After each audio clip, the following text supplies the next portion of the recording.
간단하게 자기소개를 좀 부탁드려도 될까요? 안녕하세요. 저는 임채선이라고 합니다.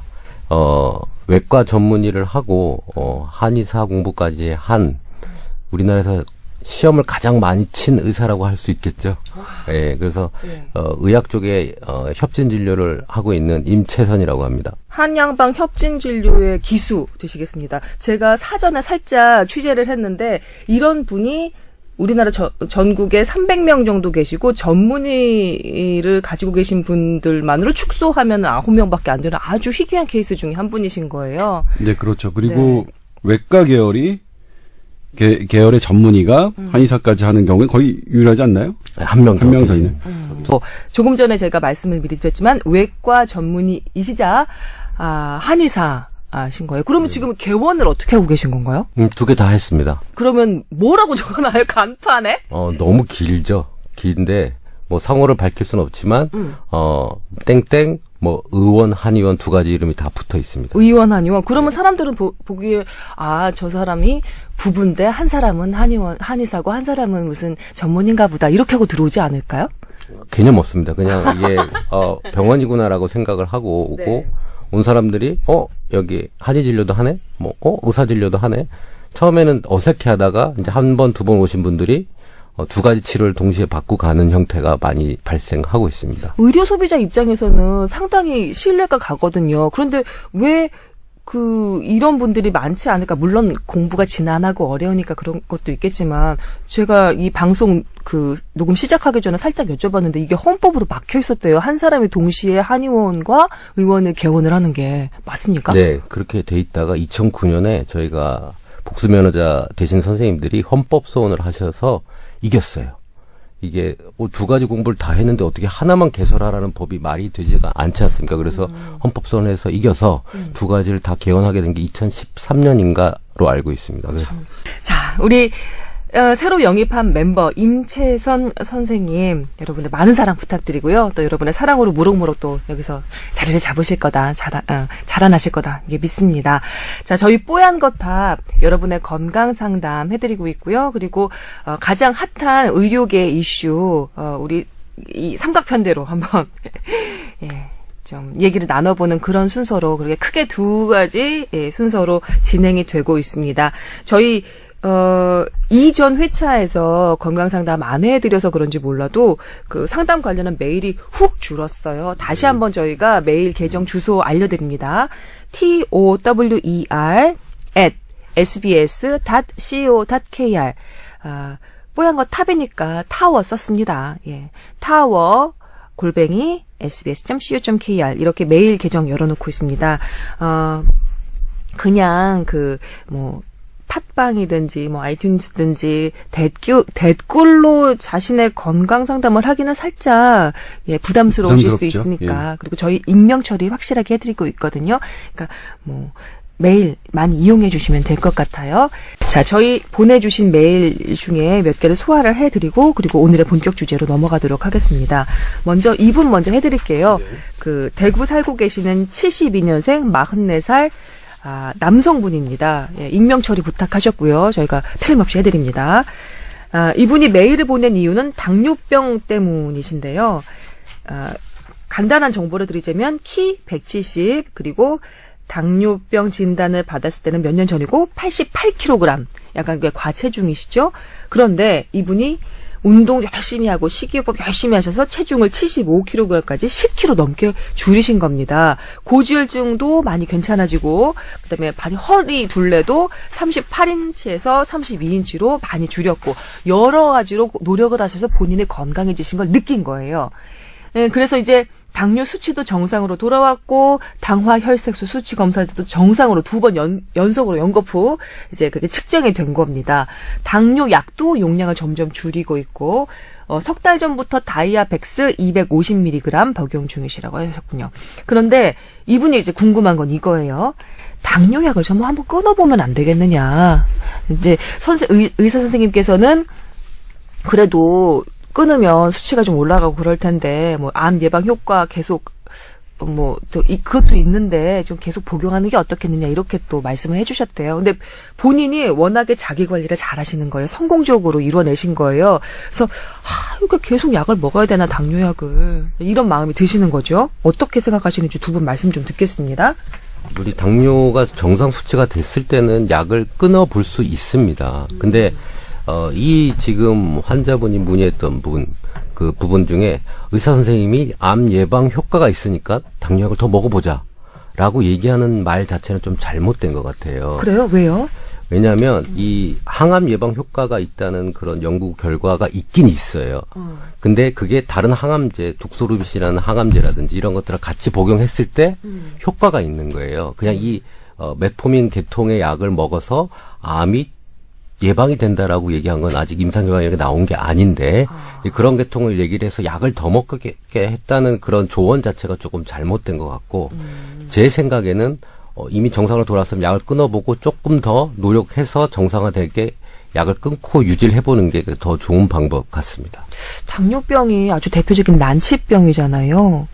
그런데 좀 걱정이 되기는 해요. 저는 이제 그 의미를 어떻게 생각하냐면 일단 당뇨병 자체가 여러 유방암, 대장암, 이런 그 암의 위험 요소거든요. 그러니까 당뇨병이 교정되지 않았을 때 암 위험이 높아진다 이렇게 말씀하시지 않았을까 생각이 들고요. 그다음에 이 현재 정상인 상태, 혈당이 정상치고 그 당화 혈색소가 정상이면 이게 이제 6개월치를 반영한 6개월치의 과거 6개월치의 나의 혈당이 정상이었다는 걸 의미하니까 상당 부분 교정이 잘 된 거죠. 근데 이건 이제 현대의학에서는 어떻게 보냐면 약이 들어간 결과죠. 만약 약이 들어가지 않았을 때 만약 정상 혈당이었다면 약이 들어가면 아마 저혈당에 빠지겠죠. 그래서 이거는 그러니까 그냥 있는 그대로 논리적으로는 약이 들어갔기 때문에 이 정상 혈당이 나오는 거기 때문에 약을 끊으면 다시 올라갈 수는 있을 것 같은데 그런데 뭐냐면 저는 어떻게 생각하냐면 이분이 되게 많이 생활 습관이 바뀌었잖아요. 네. 예? 그러니까 이를테면 혈당이 되게 높을 수밖에 없는 인슐린이 저항성, 인슐린이 잘 안 들을 가능성이 높았던 그 비만이 고도 비만이 개선됐기 때문에 저라면 한번 끊어보고 해도 되지 않을까 이런 생각이 조금 들어요. 그리고 본인이 의지가 이렇게 강하다면. 네. 그래서 일단 이 선생님의 말씀은 원래 주류 학회에서 그러니까 이 내분비를 보시는 선생님들은 아닙니다. 계속 약을 드셔야 됩니다. 그리고 그래야 이제 정상이 되는 겁니다. 계속 정상으로 유지될 수 있습니다. 이게 이제 주류학회에서 하시는 말씀 그게 맞는데 이건 개인적으로 저는 이 정도면 한 번쯤 끊는 걸 시도해 봐도 괜찮은 것 아니냐라는 생각을 저는 조심스럽게 저도 해봅니다. 당뇨병의 원인 모두가 그냥 생활 습관인가요? 먹는 것 그다음에 두 가지가 있어요. 그러니까 어렸을 때부터 나타나는 그러니까 췌장에서 인슐린 분비 자체가 잘 안 되는 그러니까 어린이형 당뇨병이 있죠. 그다음에 인슐린은 원래 정상적으로 잘 분비되는데 네. 여러 가지 생활 습관의 문제.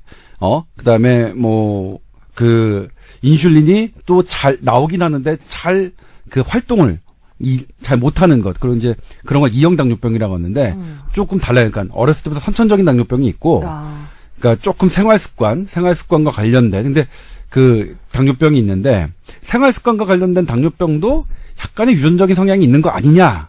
이렇게 그래서 완전히 이제 유전적으로 약간 취약하기 때문에 그쪽이 발병이 된 거다. 그러니까 유전적인 성향이 완전히 배제할 수 없다. 그러니까 그건 좀 더 나중에 되면 좀 밝혀지긴 하겠습니다만 그렇게 당뇨병의 원인도 좀 다양합니다. 그 당뇨병의 원인에 대한 가장 강력한 원인이라고 지금 예상되는 부분은 가설은 이그조스천치열이라고 이게 피로해지는 거예요. 췌장 인슐린을 분비하는 세포가 살아가면서 이형 당뇨 기준으로 점점 좀 피곤해져서 그 분비 기능을 못하게 되고 그다음에 분비된 인슐린이 작용을 못하게 되니까 더 분비하게 되고 더 분비하다 보니까 췌장에서 인슐린 베타세포죠. 베타세포가 피곤해져서 더 이상 그것을 스탑되게 될 때 이제 당뇨 수치가 많이 올라가게 되는 형태죠. 췌장의 기능을 잘 못하는 거예요. 너무 피곤해서 일을 너무 열심히 그러니까 해서. 피로감도 많으신 분이라고 그랬는데. 어떤 의미냐면 이제 현대인의 빠른 식생활 습관과 이제 결부된 얘기인데 예전에는 그 섬유질의 양이 많아서 네. 우리가 음식을 먹을 때 어쩔 수 없이 대단히 많이 씹고 그리고 이게 천천히 들어왔답니다. 그러면 이제 천천히 들어오니까 췌장에서 인슐린의 분비를 천천히 해도 되죠. 네. 근데 지금은 이게 금방 씹어도 그냥 금방 꿀꺽 삼켜도 되는 음식이 너무 많고 거기에 당분이 되게 높아졌어요. 넘으면 그러니까 췌장이 상당히 한꺼번에 많이 분비해야 되죠. 그러면서 췌장의 그 인슐린 분비 세포가 빨리 지친다, 소모된다. 그러니까 이게 자동차 예열하고선 좀 달려줘야 되는 그런 경유차 네. 아끼는 분들이 좀 예열하고 그 다음에 시동 걸고 나가시잖아요. 걸고 나가시잖아요. 좀 그렇게 좀 워밍업을 좀 췌장도 하게 하고 그 다음에 일을 시켜야 되는데 들어오는 것 자체가 너무 설탕범벅된 단 음식이 한꺼번에 확 들어오는 거지. 네, 그렇죠. 그래서 그게 이제 우리 이원장이 몸이 발음을 망가지거든. 적였던 이그조선 시어리가 사실은 그건데. 피로 이론. 네. 그게 또 당뇨병 한의학적으로는 어떻게 됩니까? 당뇨병의 원인을 한의학적으로는 또 여러 가지를 얘기를 해요. 구갈병이라고 보통 한의학에서는 얘기를 하거든요. 소갈증. 그래서 소변을 많이 보고 이런 일반적으로 의학에서 얘기하는 그런 여러 세 가지 증상을 메인으로 얘기를 하거든요. 네, 물 많이 찾고 많이 마시고. 그런 병이 옛날에 우리 임금 조선실록에도 나오고 왕들도 많이 나오고. 근데 서민들한테는 조금 적었었어요. 그 기록이. 네. 기록을 보면. 그래서 잘 먹는 사람들, 산의 진미를 먹었던 사람들은 그러니까 맛있는 거, 단 걸 많이 먹었던 사람들은 그런 기록이 많이 남아있고 서민들한테는 사실은 당뇨병은 약간 거리가 있었다고 좀 보여요. 과거에는. 근데 현재 오면서 탄수화물 과당 섭취가 많아지면서 아까 얘기한 대로 당뇨병 인구 환자가 급격히 늘어나고 암 발생 원인에 당뇨가 꽤 많습니다. 그래서 그런 당 성분이 결과적으로 암을 먹잇거리가 되면서 그것이 암이 자란다는 여러 가지 지금 논문들이 많이 나오고 있어요. 그래서 저기 지금 귀가 솔깃해지는데 당뇨병 환자들 중에 암 발병 가능성이 높은 그런 정말 케이스들이 있습니까? 네, 그건 너무 팩트예요. 아, 그래요? 네, 당뇨병 환자는 모든 암의 위험도가 증가합니다. 거기서 이제 인슐린 라이크 그로스 팩터라는 게 있어요. 그러니까 인슐린과 비슷하게 생긴 성장 인자인데 네. 그건 강력한 항암 원인이죠. 그게 항암 팩터입니다. 그래서 당뇨병 있는 사람에게 그 인자가 많고요. 네. 그래서 그건 각종 암을 상당히 진행시키는. 그러니까 물론 그게 일으키느냐까지는 아직은 퀘스천 마크예요. 그러니까 있는 암을 키우는 건 맞는데 그게 암을 정말로 처음부터 시작하게 하느냐는 좀 논란이 있는데. 인과관계는 아니지만 상관관계는 밝혀진 분명히 거예요. 있는 암을 크게 하는 그거는 팩트입니다. 그러니까 일으키느냐에 대한 아니다. 원래 있었던 걸 크게 한다. 아니다. 일으킬 수도 있다. 요거는 아직 확실하게 정해지진 않았지만 아무튼 있는 암에 상당히 악영향을 미친다. 혈당 높은 분이 당뇨병이. 그래서 그러면 당뇨병 환자분들 같은 경우는 이런 식이 조절이나 생활 습관 조절 같은 걸 필수적으로 하셔야겠네요. 그리고 그래서 이제 혈당을 조절하면 네. 그런 암 발생률이 낮아진다는 연구 결과들은 정말 많이 나와 있어요.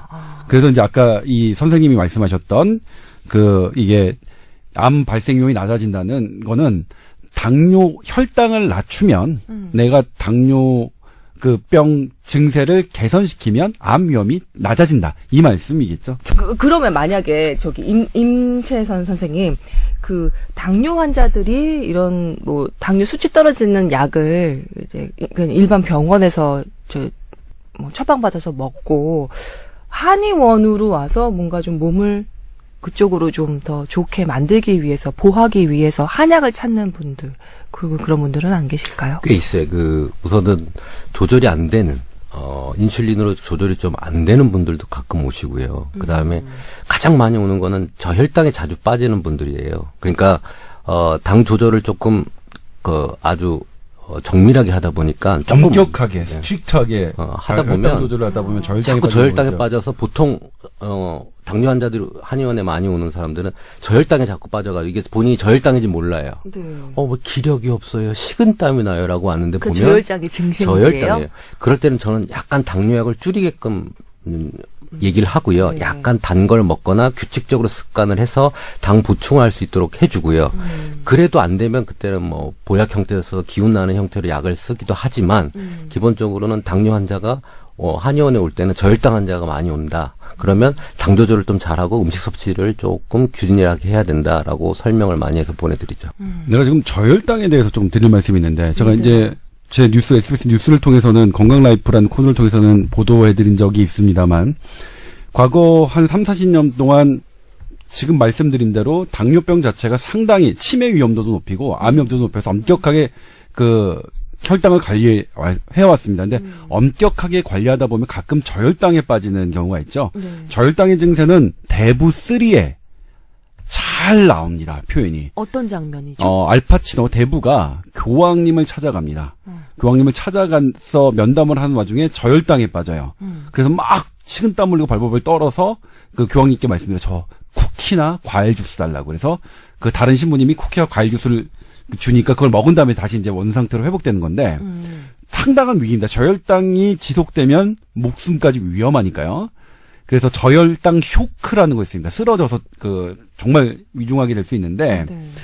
근데 이 저혈당에 빠지는 사람들이 과연 그 뇌와는 어떤 관계가 있느냐를 해봤더니 저혈당에 빠졌던 경험이 있는 사람들은 치매 위험도가 4배 이상 높아졌어요. 뇌의 영양분은 당뿐이잖아요. 네, 그러니까요. 그 연관이 있나 그러니까 보네요. 계속해서 고혈당, 그러니까 혈당이 높은 상태로 유지되더라도 치매 위험도 높아집니다. 2배 정도 높아지거든요.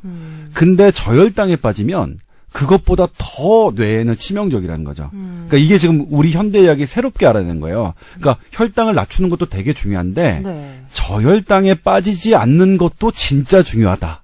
그래서 우리 당뇨병 약을 드시는 분들, 그러니까 선생님들이 지금은 다 말씀해 주실 거예요. 항상 그분들 사탕이나 초콜릿 항상 상비하잖아요. 그래서 저혈당에 빠지면 안 되죠. 그때 바로 드셔야 되니까. 그만큼 그런 부분이 있고요. 그러니까 저혈당에 빠진다는 거는 좋지 않습니다. 그러니까 예전에 그럴 수도 있지. 예전에 한 10년 전만 해도 뭐 치료하다 보면 그럴 수 있어요. 이렇게 했는데 지금은 그렇게 얘기할 수가 없습니다. 그렇게 저혈당에 빠진 경험으로만으로도 치매 위험도가 상당히 높아질 수 있기 때문이죠. 네. 한두 번만으로도 치매 위험도가 확 올라가나요? 네, 그렇습니다. 그래요? 왜냐면 저혈당은 시시때때로 빠질 수 있는 건 아니거든요. 뇌를 굶겨서 그렇게. 네, 그렇죠.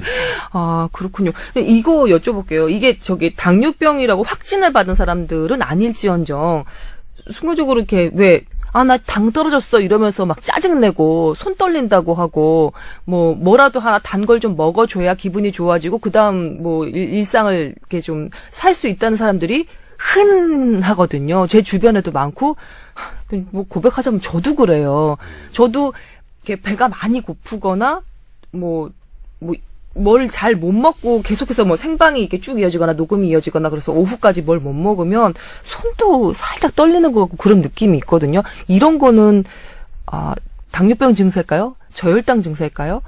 위험한 걸까요? 어떻게 하면 될까요? 저혈당 증세인데 김성 아나운서가 식습관에 문제가 있는 거예요. 왜냐하면 식사를 아침에 안 하고 커피라든지 달짝지근한지 빵 조금 먹고 오면 그 당시에는 이제 당이 분해되면서 에너지가 나요. 근데 금방 떨어집니다. 근데 사실 우리가 한국 사람들이 밥힘이라고 얘기하는 거 있잖아요. 밥힘이라고 얘기하는 거는 우리가 그 탄수화물이 육탄당인데 그게 서서히 분해되면서 서서히 당을 분출해주게 돼요. 네. 근데 과거에 만약 도전 기술이 떨어졌을 때 조선시대 때는 현미처럼 도전 기술이 되니까 더 천천히 에너지가 나고 오래 갔던 거죠. 근데 지금은 도전 기술이 발달돼서 좀 빨리 분해가 돼요. 쌀도. 그리고 빵이라든지 케이크, 그다음에 떡이라든지 이렇게 빨리 분해되는 것들을 많이 먹다 보니까 빨리 당이 올라가서 에너지가 확 나지만 그만큼 속도가 당이 훅 떨어져요. 일을 좀 오래 하다 보면. 그래서 그럴 때는 조금 밥 숟가락을 좀 뜨고 오셔야 되지 않을까라는 생각이 먼저 듭니다. 그렇게 잘 되지가 않더라고요. 그러면 떡은 어때요? 떡도 당을 너무 많이 그러니까 그래요? 떡빵 같은 거는 당뇨 환자들이 금기 사항이 돼 있어요. 떡 요만큼 하나에 밥 한 공기 정도의 당을 올려버리기 때문에 밥 양도 정해주지만 그런 고 탄수화물 계통 쉽게 당으로 바뀌는 것들은 당뇨병 환자한테 절대 금기로 돼 있어요. 저 당뇨병 환자인 거예요? 아니죠. 건강검진 받으셨잖아요. 받으실 때마다 그런 말씀 안 들으니까 당뇨병은 아니신데, 그러니까 혈당이 좀 떨어진 증세라고 할 수 있죠. 그거는 저 같은 사람들은 그러면 어떻게 좀 밥을 먹으러 가기도 좀 그렇고 어머니가 떡 얼려주신 거 밥 대신 먹어라. 근데 그 떡도지감 안 좋다는 거잖아요. 그렇죠. 빨리 그렇게. 떨어져요. 밥보다는 그러면 빨리 그거 떨어져요. 말고 뭐가 좀 해결책이 될까요? 칼로리 밸런스 뭐 이런 것도 안 되겠죠? 근데 자꾸 그런 과자인데. 인스턴트 형태나 짧고 간단한 걸 요구할수록 자기 몸은 그만큼 공백이 많이 생겨요. 뭐 도시락 싸들고 다닐 수 없잖아요. 그러니까 그 중간중간에 먹을 수 있는 거라든지, 그러니까 중간에 일을 쉬지 않고 일을 계속 할 때 중간중간에 잠깐 섭취할 수 있는 것들을 좀 먹어야 되는데, 아까 얘기한 대로 그런 당분 있는 걸 먹게 되면 아까 이그조스천 시열에 의해서 피로 이론에 의해서 피로해서 또 그거는 또 췌장을 힘들게 하는 부분이니까 식사를 좀 제때하는 습관이 더 중요할 것 같아요. 그러니까 그렇죠. 힘들더라도 예. 식사 식사를 제때하지 않고 우리가 규칙적으로 운동하지 않으면서 건강하길 바라는 건 사실 좀 무리죠. 그러니까 어떤 제가 요즘에 방송 지금 저희 SBS 여기 우리 SBS 방송에서 나오는데 저는 뭐냐면 음식 하나로 뭐 건강기능식품 뭐 하나로 모든 게 해결되는 그런 방송 참 싫어요. 슈퍼푸드라고 해서 많이들 찾잖아요, 요즘에. 그러니까 밥 맨날 굶고 그다음에 운동 안 하면서 그런 슈퍼푸드만 이렇게 쫙 해가지고 하는 것들 그게 될까요? 그게? 좀 욕심이긴 한 것 같아요. 예, 욕심이긴 한 것 그리고 같아요. 그렇다는 연구 결과는 없습니다. 뭐 도시락이라도 싸가지고 다녀야 되는 건가 싶기도 하고, 지금 제가 이렇게 달짝지근한 밀크티를 마시면서 살짝 죄의식이 드는 것도 이건 또 아니죠. 아침 안 드셨으니까 이 정도 이거라도 먹어야 되는 거예요. 드셔야죠. 예. 알겠습니다. 이제 마시면서 방송을 할게요. 자, 우리 대구에 사시는 정말 그 관리 잘하신 당뇨병 환자이신 그 44살의 남성분, 지금 두 분의 우리 임 선생님과 조 기자님의 의견은 살짝 약을 한번 끊어볼 수도 있다. 예, 네, 끊어볼 볼 수도 수도 있다. 대신 자기 관리를 조금 더 철저하게 하시면서 지켜보셔야 한다라는 결론이 선생님께 그렇게 말씀드렸으면 좋겠어요. 예. 네. 그다음에 관리 바퀴 한번 끊어보고 선생님한테 계속해서 혈당 검사 이런 거 정기적으로 검사 받을 테니까 한번 그렇게 해보고 싶다 이렇게 말씀하시면 그 담당 선생님도 오케이 그럽시다 이렇게 하실 것 같긴 하거든요. 네. 예. 그리고 또 하나 제가 지금 개인적으로 드는 생각은 이 당뇨병 확진까지는 아니지만 그 언저리 경계에서 왔다 갔다 하시는 분들이 계시잖아요. 너무 욕심내지 마시고 저처럼 식사도 꼬박꼬박 챙겨 드시고, 일단 당뇨병이 걸려서 그 관리를 하다 보면 뭐 저혈당도 뭐 뇌에도 안 좋다고 하시고, 또 당뇨 환자들이 암 유발 그 가능성도 더 높다고 하니까 여러 가지로 미리미리, 당뇨병 확진되기 전에 미리미리 관리를 하시는 게 훨씬 더 좋지 않을까라는 생각이 듭니다. 그래서 요 말씀을 좀 드리고 싶네요. 자, 하나 건강 상담을 해드렸고요. 그 다음 주제로 좀 넘어갈게요.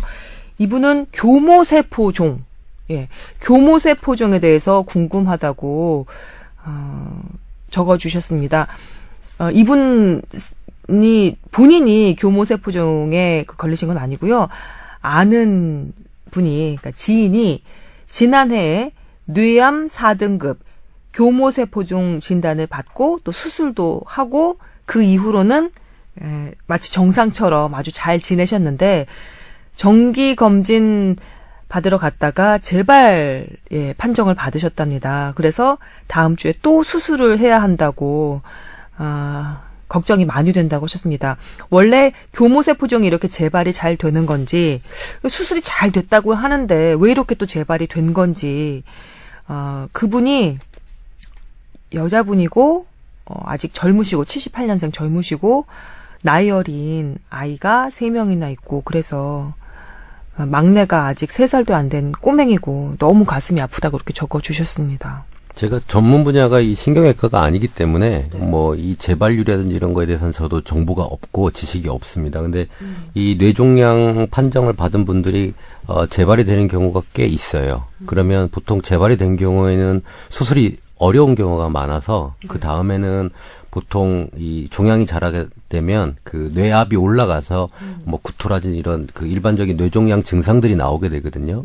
근데 그때는 이제 보통 병원에서는 뇌압을 낮춰주는 형태의 간질 형태가 또 발현이 되기 때문에 간질약하고 그다음에 그 뇌의 부종이 생기기 때문에 뇌 부종을 억제해주는 스테로이드 계통의 약물을 쓰면서 구토나 이런 것들을 조금 감소시키면서 환자 생명을 여생을 끌어가게 되거든요.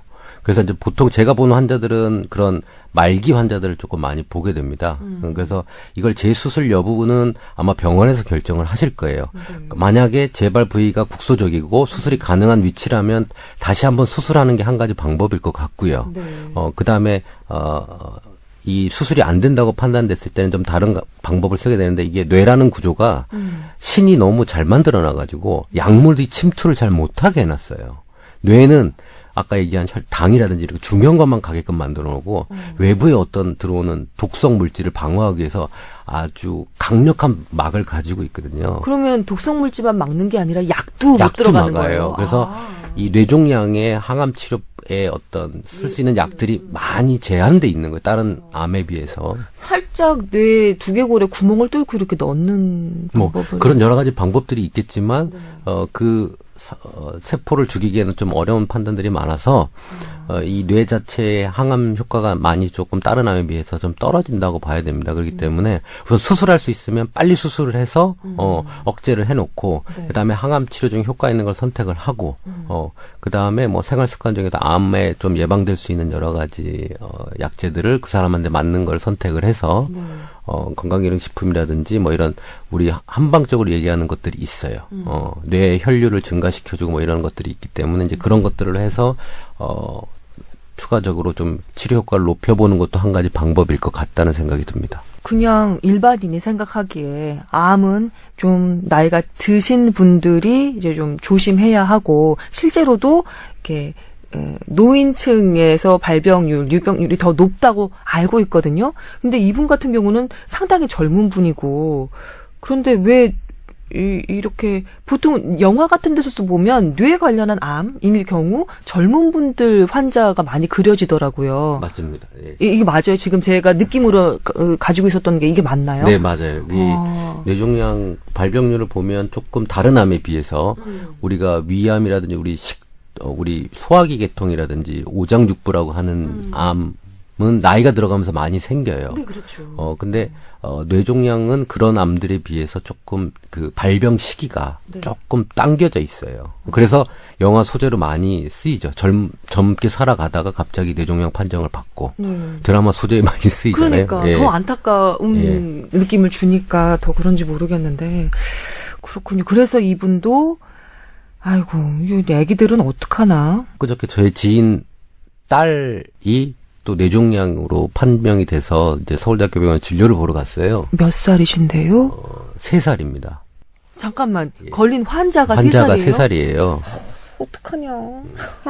이게 그 신경계라는 게 조금 좀 달라서 네. 그러니까 발달이 돼서 사용되는 시기가 태아 때부터 가장 왕성하게 신경계가 발달이 돼서 뭐 유아기, 영아기부터 많은 발달이 이루어지기 때문에 신경계통은 조금 다른 아이들에 비해서 암 발생률이 조금 높아요. 그때 백혈병도 애들이 좀 꽤 있죠. 소아백혈병이 많은 것처럼 이렇게 분화가 많이 일어나는 조직이 아까 얘기한 우리 골수에서 나오는 백혈구 관련된 병과 이렇게 신경계통, 그러니까 소아 나이 어릴 때 발달이 많이 되는 부분들이 암 발생률이 조금 높은 편입니다. 그래서 그 환자 발생률도 높고요. 어린아이들이 이런 암에 걸렸다 그러면 좀 마음이 많이 아파요. 네. 교모세포종 신경외과 전문이라면 이제 다들 이거 깜짝 놀라는 적이에요.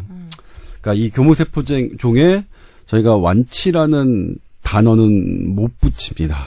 그러니까 제거했다 하더라도. 그래서 보통 암은 수술하거나 치료돼서 5년 동안 뭐 재발되지 않으면 완치 판정 받고 뭐 이런 거 아니에요? 지금은 그 5년 생존했다 하더라도 완치라는 개념을 붙이진 않습니다. 그래요? 그러니까 현대의학이 암을 좀 더 알면서 암은 완전히 사라지는 거는 아니다. 실망인데? 이게 밸런스의 문제인데, 그러니까 경우에 따라서 내 밸런스가 계속 건강이 유지되면 뭐 암세포가 있더라도 계속 살 수 있는 거니까요.